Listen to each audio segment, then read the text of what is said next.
Hi, I'm Franchesca. I'm a certified phlebotomist and a registered behavior technician. And I recently published an article in Critical Values about needle phobia and phlebotomy. Today, I want to share what I've learned with you because needle phobia is real. It affects millions of people and it is not being addressed the way it should be. Whether you're a parent helping your child, an adult who struggles with needles yourself, or a healthcare professional who wants to do better, this video is for you. Let's talk about it. First, let's talk about how common needle phobia really is. Research shows that 50 to 60% of children are afraid of needles. That fear typically peaks between ages 4 and 6. In adolescents, about 20 to 30% still experience needle fear. And here's what surprises people. 20 to 30% of adults have needle phobia to varying degrees. About 10% of people experience such severe fear that they avoid necessary medical care, vaccinations, blood draws, routine checkups because of needles. That's not just being nervous. That's a real phobia that impacts health outcomes. And yet, needle phobia is often dismissed, downplayed, or completely ignored in healthcare settings. So, why isn't this being addressed?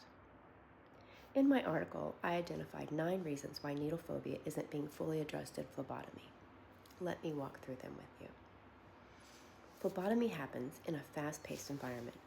Hospitals, clinics, labs, there's pressure to see a high volume of patients quickly. Addressing needle phobia takes time. Using distraction techniques, having a calm conversation, all of that takes extra minutes. And in busy settings, efficiency always wins over emotional support. Phlebotomists are trained in technical skills, finding veins, using sterile techniques, collecting samples, but we often receive very little formal training in handling psychological issues like anxiety, fear, or distress. Without that training, many phlebotomists do not feel equipped to address needle phobia, so the focus stays on the physical procedure, not the emotional experience. Needle phobia is sometimes viewed as a minor issue compared to other medical concerns. Physical symptoms take priority. Psychological aspects like fear or anxiety are often seen as less critical. Some healthcare professionals believe patients just need to get over it, but this perception underestimates the real impact of needle fear on patient well-being, on healthcare avoidance, and on long-term outcomes. Phlebotomy is often seen as a routine procedural task. The emphasis is on collecting the blood sample properly, quickly, and accurately. Less attention is paid to the patient's emotional state or comfort level. In this task-oriented approach, addressing needle fear becomes secondary or not addressed at all. In busy labs or emergency rooms, phlebotomists may see dozens of patients per day with varying levels of anxiety.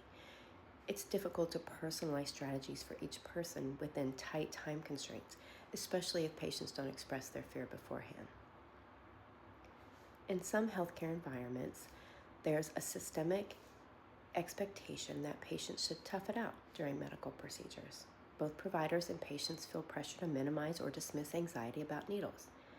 This culture discourages patients from expressing their fears and discourages providers from taking steps to address them. There is also an assumption that only kids struggle. Needle phobia is often associated with children. Much of the focus is on addressing it is geared towards pediatric patients, and as a result, adult patients with needle phobia are often overlooked or receive less attention in terms of anxiety management. But adults suffer just as much. They just aren't given the same consideration. Some patients don't feel comfortable expressing their fear out of embarrassment or the belief that their fear isn't important, and phlebotomists may not ask about comfort level or emotional state before beginning the procedure. Without open communication, fear goes unaddressed. While there is growing recognition of needle phobia, it hasn't always been a focus of medical research or policy development.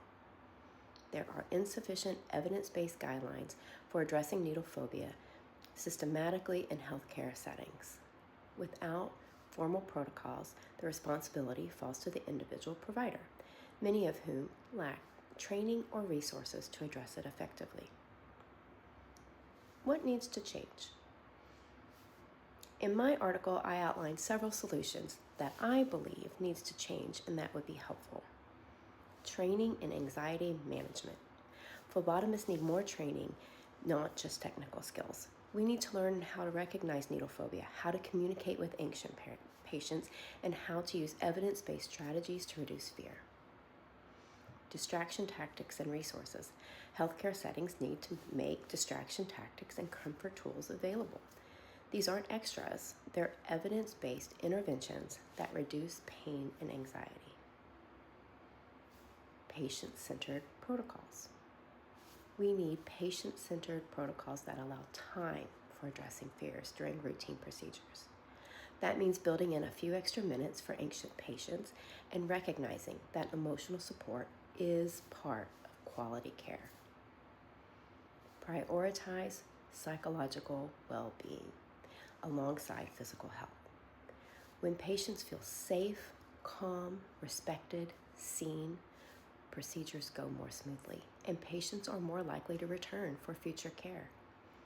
Make it integral to the process, not an afterthought.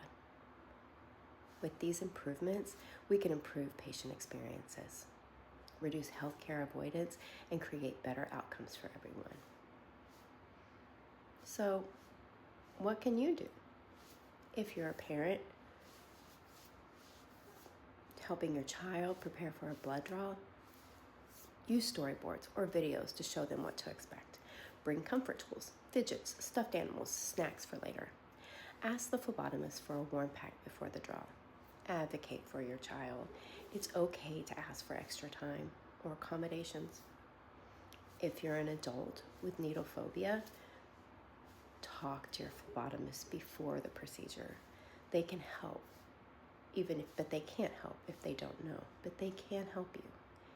Use distraction, ask to lie down, listen to music, focus on deep breathing. Know your fear is valid and you're not being dramatic. If you're a healthcare professional, a phlebotomist, a nurse, ask patients about their comfort level before starting. Use trauma-informed languages. Avoid "it won't hurt" or "just relax." Offer comfort tools, warm packs, distractions. Recognize that addressing needle phobia is part of quality care. Needle phobia is real. It's common and it is not being addressed the way that it should be, but we can change that one blood draw at a time. If you want to read my full article, I'll link it in the description below. And if you want more tips to help yourself or your child feel brave at medical appointments, visit www.pokepalskids.com. Thank you for watching. Let's make medical care more compassionate together.